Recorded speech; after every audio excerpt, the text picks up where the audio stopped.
नमस्कार। कभी सोचा है कि कुछ शब्द मिलकर एक पूरा वाक्य कैसे बन जाते हैं?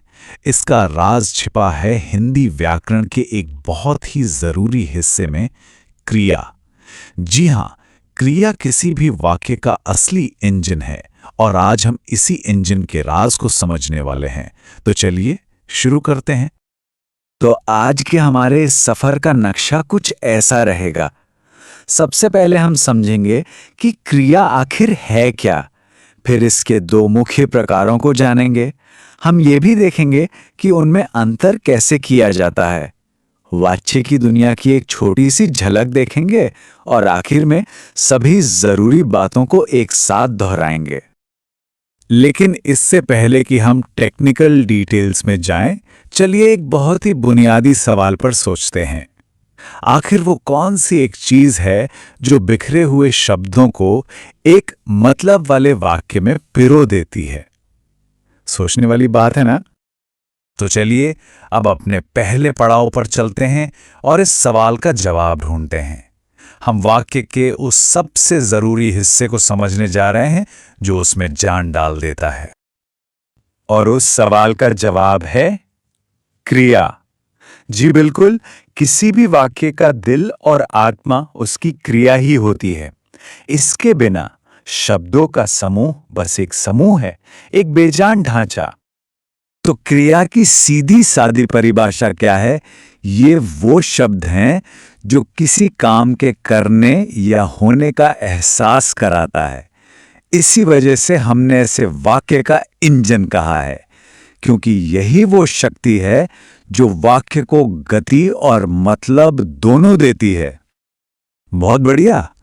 अब जब हम क्रिया की मूल बात जान गए हैं, तो चलिए इसके दो मुख्य प्रकारों को समझते हैं। ये जो क्लासिफिकेशन है, ये इस बात पर आधारित है कि क्रिया का प्रभाव किस पर पड़ रहा है, जिसे हम व्याकरण में कर्म कहते हैं। ये दो प्रकार हैं, सकर्मक क्रिया और अकर्मक क्रिया। चिंता की कोई बात नहीं, ये नाम सुनने में जितने भारी लगते हैं, समझने में उतने ही आसान हैं। अब आता है सबसे दिलचस्प हिस्सा। चलिए इन दोनों के बीच के मुख्य अंतर को समझते हैं, क्योंकि यहीं से हिंदी वाक्यों को एक नए नजरिए से देखना शुरू किया जा सकता है। देखिए, अंतर बहुत सरल है। सकर्मक क्रिया को अपना मतलब पूरा करने के लिए हमेशा एक कर्म की जरूरत होती है। मतलब क्रिया का असर कर्ता से आगे बढ़कर कर्म पर पड़ता है। दूसरी तरफ अकर्मक क्रिया अपने आप में ही पूरी होती है, उसे किसी कर्म की जरूरत नहीं पड़ती। ठीक है, थियरी तो समझ में आ गई, लेकिन असल सवाल तो यह है कि जब कोई वाक्य सामने हो तो प्रैक्टिकल तौर पर कैसे पहचाने कि क्रिया सकर्मक है या अकर्मक? इसके लिए एक बहुत ही सरल और असरदार तरीका है, जिसे हम लिटमस टेस्ट कह सकते हैं। बस वाक्य की क्रिया से दो जादुई सवाल पूछने हैं, क्या या किसको। अगर इन सवालों का कोई ठोस जवाब मिल जाता है तो क्रिया सकर्मक है, और अगर कोई जवाब नहीं मिलता तो वो अकर्मक है ना? बिल्कुल आसान। आइए इसे एक उदाहरण से समझते हैं। वाक्य है, राम आम खाता है। यहां क्रिया है खाता है। चलिए अब अपना लिटमस टेस्ट आजमाते हैं। क्रिया से सवाल पूछिए, राम क्या खाता है? जवाब तुरंत मिलता है, आम। क्योंकि हमें एक साफ जवाब मिला, इसलिए खाना यहां एक सकर्मक क्रिया है। अब एक दूसरा उदाहरण देखते हैं। वाक्य है, पक्षी उड़ते हैं। यहां क्रिया है उड़ते हैं। चलिए फिर से अपना टेस्ट करते हैं। सवाल पूछिए, पक्षी क्या उड़ते हैं या किसको उड़ते हैं? इन सवालों का कोई सीधा जवाब नहीं मिलता। उड़ने का जो काम है वो कर्ता तक ही सीमित है, इसलिए उड़ना एक अकर्मक क्रिया है। बहुत बढ़िया।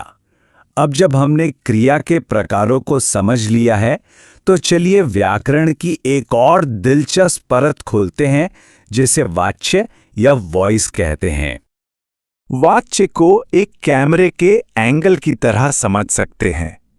ये हमें बताता है कि वाक्य में हीरो कौन है, काम करने वाला यानी कर्ता, या वो जिस पर काम हो रहा है यानी कर्म।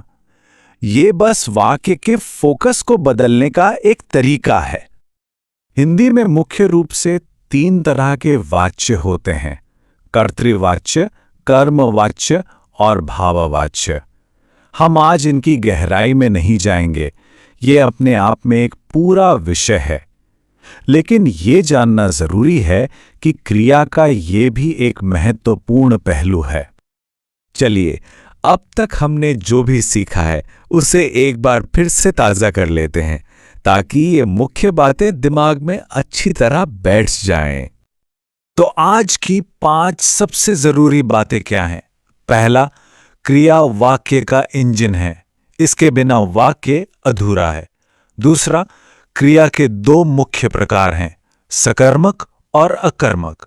तीसरा, सकर्मक को हमेशा एक कर्म चाहिए होता है, जबकि अकर्मक को नहीं। चौथा, इन दोनों को पहचानने का सबसे आसान तरीका है हमारा क्या किसको लिटमस टेस्ट। और पांचवा, वाच्य वाक्य के नजरिए को बदल देता है। और अब एक छोटी सी चुनौती। आज जो कुछ भी सीखा है उसे ध्यान में रखते हुए अगली बार जब कुछ पढ़ा या सुना जाए तो क्या वाक्यों में क्रिया और उसके प्रकार पर ध्यान दिया जाएगा? इसे आजमा कर देखिए। भाषा एक नए और दिलचस्प तरीके से दिखाई देगी।